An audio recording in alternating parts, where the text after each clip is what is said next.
All right, listen up. The whole debate about renting versus buying a house has never been more frustrating than it is in 2025. The market is insane. Interest rates are playing mind games, and real estate prices out of control. And yet, people keep telling you the same old garbage.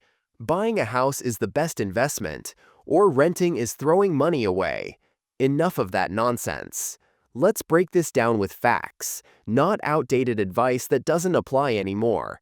And if you're looking for the best deals on home essentials, check the Amazon Best Price link in the description. We've got the top deals available today.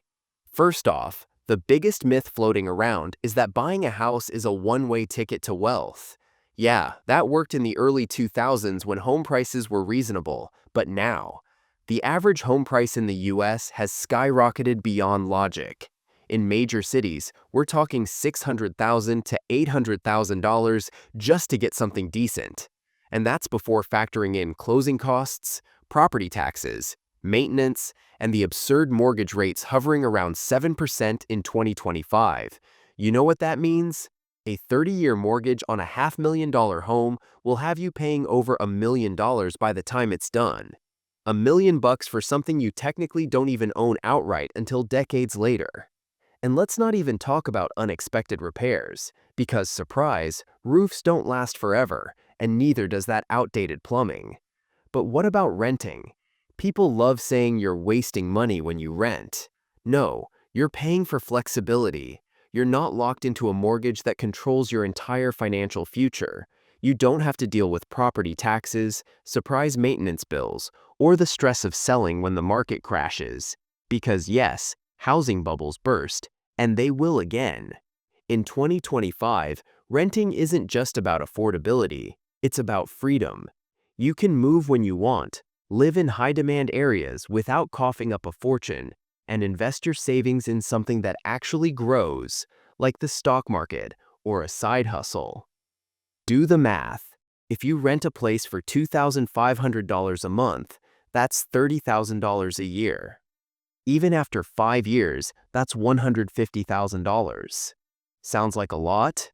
Sure, but compare that to a $600,000 mortgage, where you'll have paid nearly $200,000 in just interest in that same period, and you still don't own your home outright. Now, here's where things get really stupid. The cost of home ownership isn't just about the mortgage, it's everything else that bleeds you dry. Insurance, repairs, HOA fees, and property taxes that climb every year.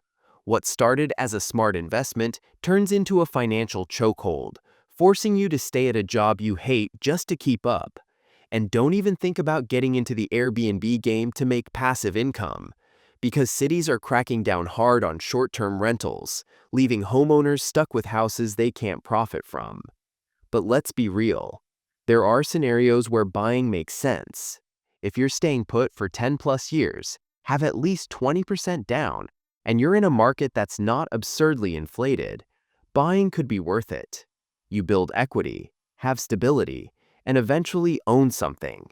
But if you're stretching yourself thin to buy just because everyone says it's the American dream, that's how you end up house poor, stressed, and regretting everything. So what's smarter in 2025? If you've got 6 figures in savings, no debt, and a long-term plan, buying might make sense.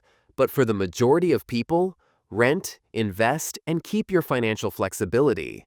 Because the worst thing you can do is let outdated advice trap you in a lifelong mortgage prison while landlords and banks laugh all the way to the bank. The game has changed, and it's time people wake up.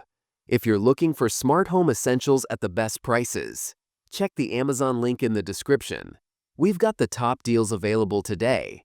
Don't get caught up in the homeownership hype if it doesn't fit your real financial situation. Play smart, not emotional. And stop listening to broke people giving real estate advice.